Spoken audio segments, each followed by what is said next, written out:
A gifted actor of the stage and screen, you may know him as the billionaire investor Russ Hanneman from HBO's hit show Silicon Valley, who said he would fund a decentralized internet. Let's take a look at the work of Chris Diamantopoulos.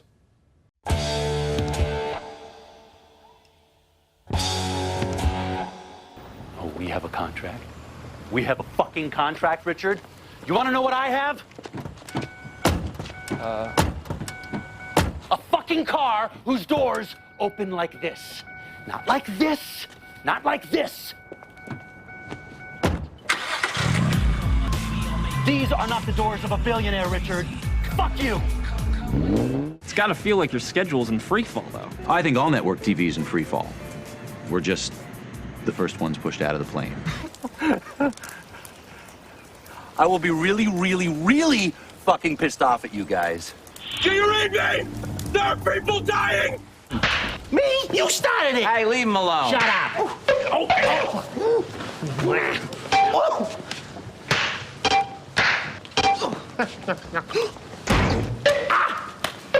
My goodness! The Iridium P-38 explosive space modulator. That rabbi has stolen the space modulator. Ha ha ha, that wascally rabbi. L'chaim, gefilte wholesale. Comedy, drama, reality. Mix it the fuck up. Maybe one night, 4 hours, all about bees. Bees? Bees! The next day, people will be all, did you see that fucking thing about the bees? The sheer balls of it! Wait, there he's get in there. We're in there? Hey, Mom. Get your legs in. Knitting class was cut short today. It's on the line. Whoa, whoa, whoa. Oh. We could build a completely decentralized version of our current internet with no firewalls, no tolls, no government regulation, no spying. Information would be totally free in every sense of the word. You want to build a new internet? Yes. Richard, I like it. That I would fund. Well, I don't know if it's possible. And Look, if this new internet is the man of your dreams, and this is the man that you want to fuck, then you need to fuck him. That man, I will pay you to fuck. What the fuck is that kid? Wait a minute. Ah, shit. They kicked us out of this place. I'm at the wrong fucking school. Richard, you find that man, fuck him good. careful, please. He's gonna peel out. Subtlety. So do you seek out those roles where you can just let the fucks fly? I like to approach a character from the. No, I'm kidding. I'd love to say that I seek out the roles, but the roles sort of tend to find me. And using a nice, solid fuck is very gratifying somehow. Yeah. Well, Chris, thank you for being here. It's my pleasure. Before we dive into Silicon Valley and a decentralized internet and Ethereum, you're like you're a creative dynamo. I mean, you do film, television, theater. You're doing a musical now. Yeah. And you've been nominated. You were nominated for a Primetime Emmy for your voice work. Yeah, I do the voice of Mickey Mouse, which is truly a great honor of mine. I've been doing Mickey now for about 5 years. For the Disney Channel shorts. I've been making a living going, oh boy! It's a lot of fun. So is it Mickey like the old Mickey, the more they've really cleverly found a way to sort of take us back to the original Mickey, who was Walt Disney actually himself voicing Mickey, and the sort of rapscallion, cantankerous, as you said, smoking cigarettes, no Minnie around, Yeah, he's a little bit more of he's got a little bit more edge, and. He was the Mickey that wasn't afraid to kick Pluto in the ass when Pluto wasn't helping him, hunt the quail that he was looking for in the forest. Right. Yeah. So now you're here in New York City. On Broadway. Yeah. I started out working in the theater when I was a kid, and I did a good decade of 8 shows a week, and then I moved out to LA and was fortunate enough to get into TV and film and before I knew it, 15 years had passed before I'd ever gotten back on stage, and I had this opportunity to do this musical called Waitress, which was written, the music and lyrics were written by Sarah Bareilles, who's an incredibly gifted singer-songwriter. It's been phenomenal jumping back on stage and then, you know, having the pleasure and pressure of singing love ballads and duets with arguably one of the best voices of our time. So between film and television and theater and musicals and voiceover work, do you prefer any medium of expression over another? I mean, I feel like I'm really blessed to be able to dabble in those various forms. And all of them have their merits and all of them have their challenges. And I feel like I've been lucky enough right where one may be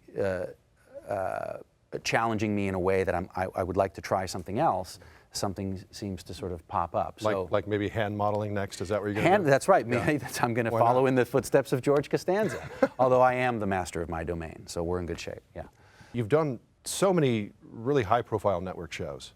Yeah, I'm like a bad penny. I'll turn up anywhere. Yeah. Well, 24, Community, Arrested Development, The Office. I mean, these are really great shows. And now Silicon Valley, of course. Yeah, I've been really fortunate to work with some great comedy writers, some terrific directors, and great actors across the board. Silicon Valley, I feel like, is the culmination of all of those things. You got Mike Judge and Alec Berg, who have crafted this brilliant world out of what should have been something rather mundane to most of the American public, but they've managed to draw such a special level of that idiosyncratic behavior that Silicon Valley seems to be really sort of understood for. And then they've hired these brilliant comics and comic actors, and then they turn them loose on their great material. Yep. It's been a great marriage and a great confluence of talents and creative energies. We've been fans of Silicon Valley even before season 4. But in season 4, you guys start talking about a decentralized internet, and it's like, how can we like this show even more than we do now? Well, the show has ended up being an oracle of sorts with regard to, you know, not necessarily technological advancements, but they're definitely, I think, right on the edge of what's happening and what's about to happen. And Alec and Mike are really, really smart with the way that they craft their storylines to really be timely with regard to the way things are actually unfolding in reality. As soon as that episode came out, where your character and Richard are in front of the school, and of course your character It was the first episode of season 4, yeah. You're dropping F-bombs everywhere in front of the kids, super hilarious. And you guys mention, your character actually mentions that you would fund a decentralized internet. Yeah. So did you have any concept or understanding of a decentralized internet? We talked about it just briefly on the day. Alec and Mike talked about how through their research and the people that they've been talking to and the VCs that they've been talking to in Silicon Valley, this really did seem to be the next phase. Oh, wow. You know, the next internet, essentially, or the next way that we would utilize the internet. So, yeah, I think, I mean, I'm just a dumb actor. I'm a meat puppet, but I got a little bit of the information beforehand, and I find it fascinating. Yeah, it really is. It's amazing because it's kind of uncanny timing, because we're seeing the decentralization movement really start to take off. And it really kind of feels like, to us who have been working on this for so long, it feels like 1994, 1995 of the internet in you know, blockchain space. That's really cool and quite vindicating, I bet, as well, because you guys took a chance on it before anyone really understood what the concept was. It's been exciting. So it's been even more exciting to see sort of this, the fact and fiction parallel here. You know, what we're doing, building decentralized internet, and of course, you know, what you're doing, telling stories. It's like, yeah, it's like. Yeah, and I would say, you know, you've hit onto something when your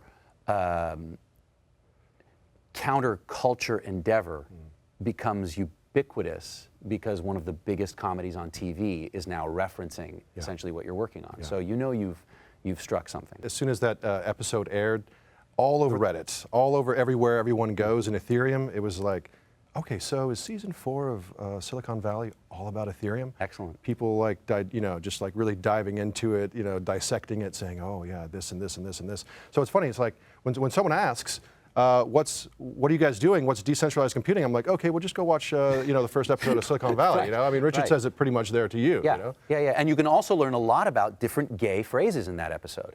It turns out that Russ is very gay friendly because his grandfather came out of the closet. Right. And it was very beautiful, very moving. Right. Yeah. So Chris, SingularDTV, our mission is all about empowering artists to become their own economy, and this is really a mission that Kim Jackson and I started at the end of 2013. So it's been a long time coming for us. And it came about because there's this elaborate system of gatekeepers out there that oppress and suppress expression. And when artists and creatives actually do get the chance to express, there's an even more elaborate system of intermediaries out there that extract the value, take the profit, the revenue away from the artist. I have no idea what you're talking about. Yeah. So, I mean, it really makes it almost impossible for a vast majority of artists to make a living off their art. And to freely express. And to freely express, exactly. And then that's the beautiful thing about the blockchain as well, decentralized computing, because it starts to actually go towards the route of, you know, there's transparency, there's immutability, there's even, it's uncensorable to a certain extent. But more than that, it really actually does give artists the opportunity to be their own economy so that they can express all over the world while being in control of their IP, their rights, and their revenue in a completely peer-to-peer distribution environment. It's fascinating. I feel like most artists would welcome the opportunity to freely express and control the work, project, or brand that they've created. I mean, I don't think anybody gets into a creative endeavor, into the entertainment industry, with the hopes that their material or their ideas will be watered down and turned into something that they don't want to create. You know, I was on that show, Episodes, and one of the main concepts of the storyline was this: there was this brilliant British show about you know, a kid's boarding school. It was full of pathos and really sort of this lovely emotional, dramatic look at this school. And by the time it got in the hands of American network TV, it turned into Pucks with an exclamation point, you know, about a hockey coach, and it was a comedy. And I mean, literally everything had been drained right out of it. And it's not necessarily analogous to what you're speaking of, but the notion of being able to create freely and control and then distribute, as you said, peer-to-peer, it sounds like the logical next step, given where we are with regard to how the sphere of the entertainment world has changed as a result of social media. Absolutely. It's one of the things we're doing here during this launch, is we're bringing artists from all over the world, and they're demoing our applications. We're doing short films, feature films, you know, cool. television, music, charities, even businesses. So, I mean, it's really great that you're here to talk about this and experience it with us. Yeah, it's my pleasure. And, you know, we just so happen to have everything we're doing with the launch of our applications in English. We're also mirroring that in Chinese. Oh, excellent. And hopefully one day we'll have all of the languages of the world represented.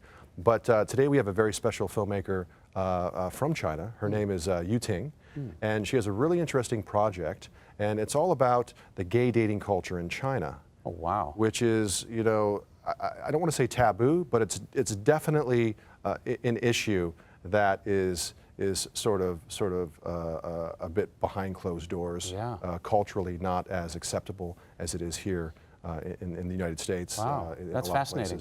So I'd love it for Yu Ting to come on. Would you like to sit with us and go through the process of onboarding her project to a couple of our applications? Oh, that'd be terrific. Yeah, I'd love that. Fantastic. Yeah. All right, great. Well, we've got a little bit more information on Yu Ting. Okay, great. So let's check that out right now. Sounds good to me. All right.